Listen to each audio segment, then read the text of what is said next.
Ferdün tektir. Fert tek demek. Sıfatlarında tek.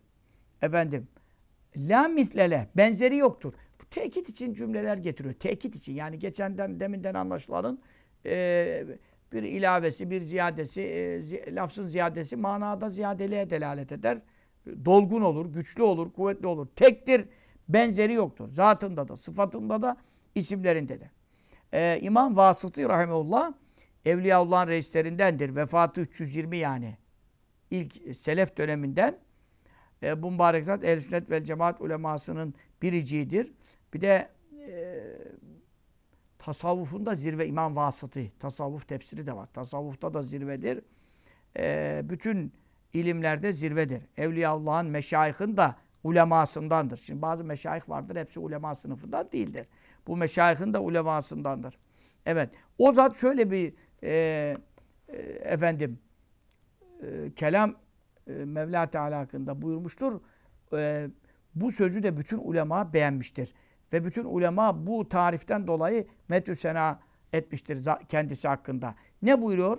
Leyseke misli şey. Bu hususta Kur'an-ı Kerim'deki en açık delil, hani Allah'ın mekandan münezzehliği, benzerden, eşten falan en açık ayet budur. Leyse olmadı, kemislihi Allah'ın benzeri şeyün. Hiçbir şey Allah'ın misli, mesili, eşi benzeri değildir diyor. Bu ayet-i kerimenin tefsirinde bu zat buyurmuş ki, İmam Vasıtî, Evliyaullah'ın ve ulemanın ve Ehl-i Sünnet'in reislerinden, yani İmam Maturidi dönemi. Ne buyurmuş bakın şimdi. İşte tasavvuf, sünni tasavvuf, sahih tasavvuf, Ehl-i Sünnet'in bünyesinde olan tasavvuf işte budur. Yoksa Allah Teala bana içime girdi, hulul etti. Ben Allah Teala'yı görüyorum, konuşuyorum. Alenen uyanıkken diyorum. Yoksa rüyada tecelli olabilir. Rüyayı kabul ediyor Ehl-i Sünnet. Bunlar Ehl-i Sünnet dışı tasavvuf. Ama Ehl-i Sünnet tasavvufunu imamlarından, yani İmam Kuşeyri'den bile önce bu zat mana vermiş. Leyse kezatihi zatün. Allah'ın misli bir şey yoktur. Ayetinin tefsirine baksın. Zatı gibi zat yoktur. Zat öz varlığı. Zatı gibi zat yoktur. Ve la kesufeti sıfatün. Sıfatı gibi sıfat yoktur. İlmi sıfatı, işte işitmesi sıfatı, görmesi sıfatı. Sıfatı gibi sıfat yoktur. Ve la kesmihi ismün. İsmi gibi isim yoktur. Hel ta'lemu lehu semiyya. Allah'ın adaşını biliyor musun diyor Kur'an. İsmi gibi isim var mı? Allah diyebilir misin kimse? Rahman da diyemezsin. Rahim de diyemezsin ama şimdi tabii Er-Rahman, Er-Rahim olan Allah'a mahsus elif lamlar. Geri kalanlar bu millet biraz ettiler yani. Kadir, Aziz, Gafur, Mafur bir şeyler ettiler. Halbuki öyle olmaz.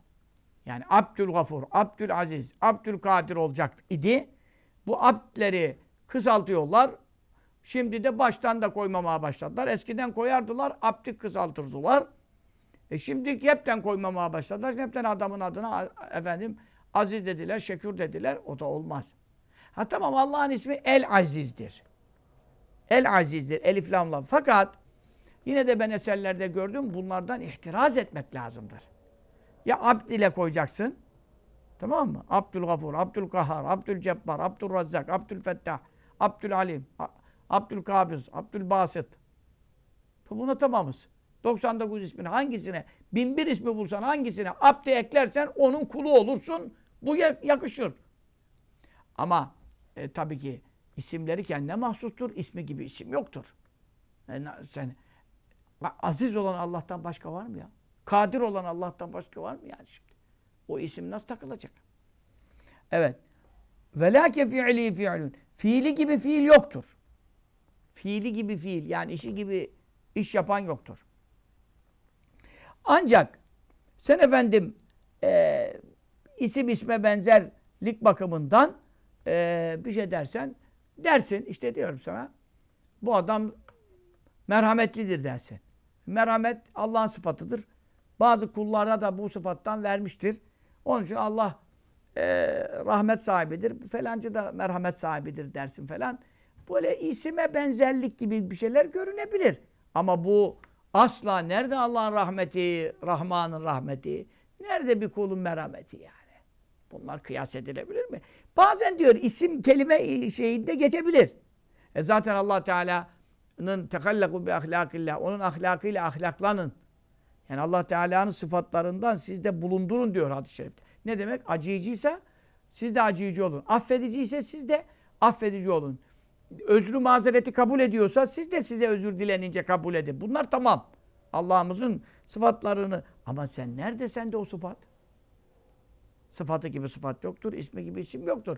Ancak isim benzerliği teşbihte hata yoktur yani. Falan adam da affedicidir dediği zaman tabi bunu Allah'a ortak etmiş olmuyorsun haşa. Çünkü o da kendine göre Allah'ın bir sıfatından aldığı nasip kadar affedicilik yapıyorsa yapıyor. Nerede Allah'ın affediciliği kadar kim affedebilir? Evet. Ve celletiz zâtul kadîmetu en yekûne lâ sıfetun hadîsetun. Ezeli olan, evveli olmayan Zat-ı Pak Sübhaniye kendisine sonradan bir sıfat gelmesinden yücedir ve münezzehtir. Çünkü Allah Teala ezelde var iken bütün sıfatlarıyla kendisiyle beraber vardır. Sonradan hiçbir sıfat kazanmamıştır. Ama biz öyle miyiz? Biz yaşadıkça, büyüdükçe, yetiştikçe, geliştikçe her dakika yeni bir sıfat kazanmaya çalışıyoruz. Kısmen de olsa. Çünkü neden? Ezeli değiliz. Sonradan yaratıldığımız için sıfatlarımız da sonradan geliyor. Ama Allah Teala bundan münezzeh. Kemestehalen yekûne lizzâtil hâdiseti sıfetun kadîbet. Sonradan olmuş bir, yaratılmış bir mahlukun ezeli bir sıfatı olabilir mi? Şimdi ben sonradan yaratılmışım. 52-54 sene evvel Hicri'ye göre konuşalım. 54-54,5 sene evvel esamem yoktu. İsmim yoktu. Esamem yoktu. Anam babam bilmiyordu ki böyle bir şey olacak. Şimdi ben yaratılmışım şu kadar senedir. Şimdi benim bir sıfatım ezeli olabilir mi ya? Bu nasıl imkansızsa Allah Teala'nın da sonradan ona bir sıfat kazanması, yeni bir sıfat kazanması muhaldir, imkansızdır. Çünkü onun evveli yok, üstün sıfatlarının da başlangıcı yoktur. Bu şekil anlamamız lazım. Üstaz Ebu'l-Kasım Kuşeyri Hazretleri buyuruyor ki İmam Vasıtı Evliyaullah'ın reislerinden işte bu sözün sahibi. İmam Vasıtı'yı bu sözle beraber itikat ve tevhid Allah Teala'nı birleme, tek kabul etme meselelerinin cümlesini bu ibarede cem etmiştir diyor. Nasıl bir söz söyledi ki diyor.